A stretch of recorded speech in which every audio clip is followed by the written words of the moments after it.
Student, यहाँ पर हमारे पास एक क्वेश्चन है। इस क्वेश्चन को हम सॉल्व करने वाले हैं। तो आप लोग ध्यान से देखिए, इस तरीके के प्रश्नों को आप लोग कैसे हल करोगे। देखिए, ऐसे जो सवाल हैं आपके डेली लाइफ में यूज होने वाले सवाल हैं। जैसे आप लोग दुकान पर गए, दुकानदार ने कहा कि भाई 1 किलोग्राम जो चावल है, जैसे इसमें दिया कितना 400 रुपये का, आपको 10 किलोग्राम चावल का पैकेट मिल रहा है।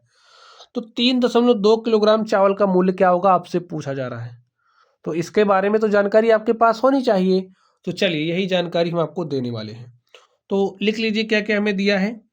हमें दिया है, देखिए 400 रुपये का 10 किलोग्राम चावल, अर्थात 10 किलोग्राम चावल का मूल्य 400 रुपये। लिखिए 10 किलोग्राम चावल का मूल्य कितना है, 400 रुपये। हमें बताना कितने का, 3.2 किलोग्राम का। तो स्टूडेंट, जब भी इस तरीके से हमारे पास स्थिति आए तो देखिए 3 किलोग्राम दशमलव में 2 किलोग्राम, 3.2 का मतलब 3 किलोग्राम 200 ग्राम चावल का मूल्य आपको बताना है। इसका मतलब क्या है, 3 किलोग्राम और 200 ग्राम। तो आपको 10 किलोग्राम का मूल्य दिया है, तो सबसे पहले आप लोग 1 किलोग्राम का मूल्य निकालोगे। तो लिख लीजिए 1 किलोग्राम चावल का मूल्य। तो 1 किलोग्राम का कैसे निकालोगे, 10 से भाग दे करके, ठीक है। तो 400 बटे में 10, क्योंकि 10 किलोग्राम का मूल्य 400 है।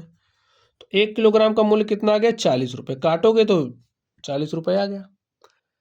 अब आप लोग 3 किलोग्राम चावल का मूल्य आराम से निकाल ले जाओगे, लेकिन 200 ग्राम का दाम कैसे निकालोगे, इसके लिए आप लोग ध्यान से देखिए। जब भी आपको 100 ग्राम, 200 ग्राम, 300 ग्राम, 400 ग्राम इस तरीके से दाम निकालना हो, तो जो भी 1 किलोग्राम का मूल्य है, 1 किलोग्राम के मूल्य को 10 से भाग दोगे तो आपको 100 ग्राम का दाम मिल जाएगा। लिखिए 100 ग्राम, सबसे पहले आप लोग 100 ही ग्राम का निकालना, इससे कैलकुलेशन आसान हो जाएगी। लिखिए 100 ग्राम चावल का मूल्य। कि देखिए 1 किलोग्राम का जो मूल्य है, 1 किलोग्राम के मूल्य को भाग दोगे किससे, 10 से। तो 1 किलोग्राम का मूल्य कितना है, 40 रुपये। तो इसको आप 10 से भाग दे दीजिए।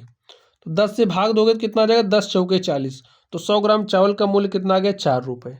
अब आपके पास 100 ग्राम चावल का मूल्य आ गया है, तो 200 ग्राम का आसानी से निकाल लोगे। तो लिखिए अब, इसलिए 3 किलोग्राम और 200 ग्राम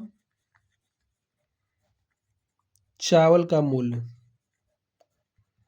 3 किलो का दाम कितना होगा बताइए, 1 किलो 40 रुपये का है, तो 3 किलो 3 × 40, ठीक है। 3 × 40 रुपये का प्लस 200 ग्राम, 100 ग्राम 4 रुपये का है, तो 200 ग्राम, भाई 100 ग्राम 4 रुपये का है, आपने 4 रुपये 100 ग्राम के लिए दिया, फिर 100 ग्राम के लिए 4 रुपये दिया, यानी कि 4 × 4 = 8 रुपये। तो 2 × 4 करोगे तब आपको मिलेगा। 3 × 40 करोगे तो 40 तियाँ होता है 120, और 2 चौके होता है 8। तो कितना आ गया आपके पास, 128 रुपये। 128 रुपये में आपको 3 किलोग्राम 200 ग्राम अर्थात 3.2 किलोग्राम चावल मिलेगा। बात समझ गए आप लोग। चलिए पढ़ते रहिए। Thank you.